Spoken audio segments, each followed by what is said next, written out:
तलाश part 2 bye Sanju Nagpal Wadhawan.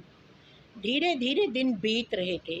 अब वह कम रोता था, परंतु उसकी मासूम सुंदर आंखों से उदासी गहरी होती जा रही थी। कुछ सोचना नहीं आता था उसे, बस महसूस करता था। जब कभी वह अपनी मासूम उदास आंखों के साथ अंजलि से पूछता, आपने तो कहा माँ जल्दी वापस आ जाएंगी, माँ वापस क्यों नहीं आई, तो अंजलि का मन व्याकुल हो उठता। इसी तरह कुछ समय और बीत गया। उसे इस अनाथालय में आए हुए 1 महीना हो गया था। कहते हैं ना कि समय सब जख्म भर देता है, और समय अपना काम कर रहा था। अब मोहन को बच्चों के साथ खेलना अच्छा लगने लगा। माँ कभी उसे बच्चों के साथ खेलने के लिए बाहर नहीं जाने देती थी। वह हमेशा उसके साथ रहती थी। उसकी माँ उसके लिए बहुत सारे खिलौने लाती थी, ताकि वो उनसे अपना मन बहला सके। जब कभी भी वह पार्क में बच्चों के साथ खेलता, तो भी वह उसके साथ ही होती थी और जल्दी ही उसे घर वापस ले आती थी। उसका मन बच्चों के साथ खेलने के लिए बहुत करता था, परंतु माँ हमेशा ही कुछ डरी डरी सी रहती थी। अनाथालय। इस अनाथालय में 3 साल से लेकर 15 साल के लगभग 100 बच्चे रहते थे। अंजलि को इसे किसी का भी अनाथालय कहना बिल्कुल अच्छा नहीं लगता था। उन्होंने इसका नाम प्यार का घरौंदा रखा था, जो इसके लिए बिल्कुल उपयुक्त था। अंजलि अपने बारे में बात करना पसंद नहीं करती थी। लोगों के अनुसार किसी मेडिकल प्रॉब्लम की वजह से वह मां नहीं बन सकती थी और उन्होंने शादी नहीं की थी। उन्हें प्यार का घरौंदा शुरू किए हुए 5 साल हो गए थे। एक बार जब वह अपनी एक मित्र को छोड़ने स्टेशन गई, तो उसे वहाँ 2 छोटे बच्चे भीख मांगते हुए मिले।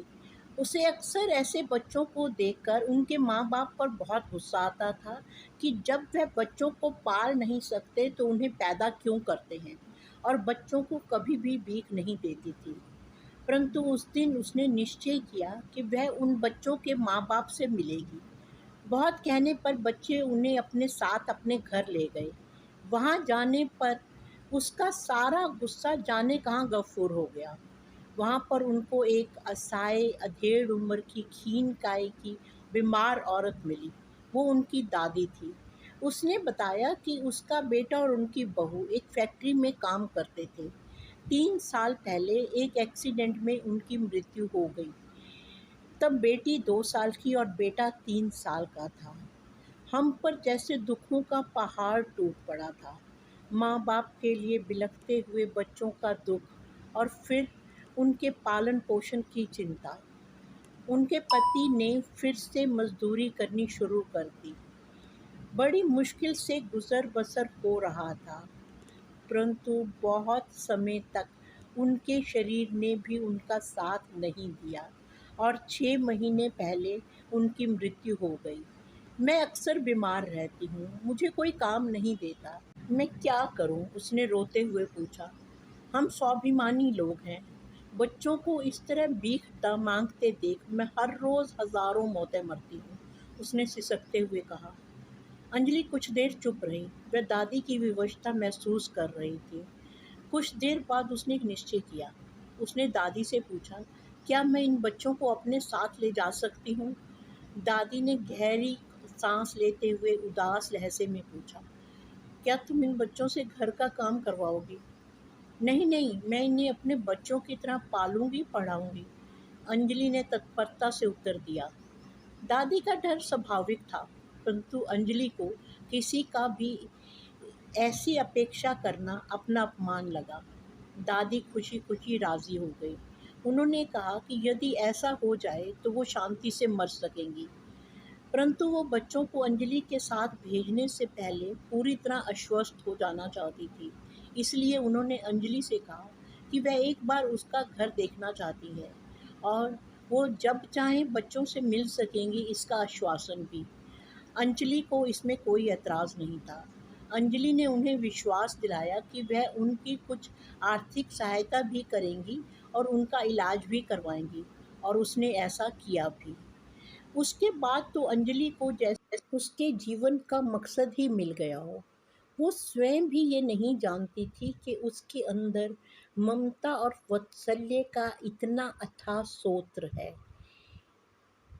कुछ ही समय में ऐसे कई बच्चे उसके संपर्क में आए और धीरे-धीरे घरौंदा बनता गया। अंजलि प्रोफ़ेशन से इंजीनियर थी और वह एक कॉर्पोरेट हाउस में पार्ट टाइम जॉब कर रही थी और कुछ पार्ट टाइम प्रोजेक्ट ऑनलाइन भी कर रही थी। प्यार का घरौंदा चलाने में उनकी एक सहायिका शुचिता भी थी। प्यार का घरौंदा चलाने में उसे पैसों की कमी कभी भी महसूस नहीं होती है, क्योंकि बच्चों के लिए उसका निस्वार्थ प्यार और सेवा भाव इतना सकारात्मक है कि वह हर किसी को उनकी सहायता करने के लिए तैयार कर देता है। अंजलि 35-36 साल की एक स्मार्ट सुंदर औरत है। एक अनाथालय के संचालिका का नाम सुनकर जो तस्वीर अक्सर मन में उभरती है, वो उनसे बिल्कुल मेल नहीं खाती थी। वे अक्सर आपको टी-शर्ट और जीन्स में मिलेंगी या उनकी प्रिय पोशाक थी शर्ट, कुर्ता एंड पजामा। प्यार का घरौंदा में रहने वाले सभी बच्चे स्कूल जाते थे। मोहन भी स्कूल जाने लगा। समय बीतता गया। मोहन एक तीक्ष्ण बुद्धि का बालक था। उसे पढ़ाई में बहुत रुचि थी और वह अपनी क्लास में सदैव प्रथम आता था। इसलिए अंजलि ने बहुत कोशिश करके उसे आरटीआई के कोटे से शहर के सबसे अच्छे प्राइवेट स्कूल में एडमिशन दिलवा दी। प्यार के घरौंदे के लिए इंग्लिश और हिंदी दोनों का अखबार आता था और बच्चों को उसे पढ़ने के लिए प्रोत्साहित भी किया जाता था। एक दिन 10 वर्षीय प्रथम ने अं अंजलि को अखबार में एक फ़ोटो को दिखाते हुए कहा, "अंजलि माँ, देखो ना, इस अंकल की शक्ल मोहन से कितनी मिलती है।" अंजलि ने जब वह चित्र देखा, तो कुछ समय तक वह टकटकी लगाए उस चित्र को देखती रही। फिर बिना कुछ उत्तर दिए अंदर चली गई। अगर आपने पार्ट 1 नहीं देखा तो उसका लिंक आपको डिस्क्रिप्शन में मिलेगा। अगर आपको हमारी कहानी पसंद आ रही हो तो कृपया लाइक, शेयर और सब्सक्राइब करें। Thank you.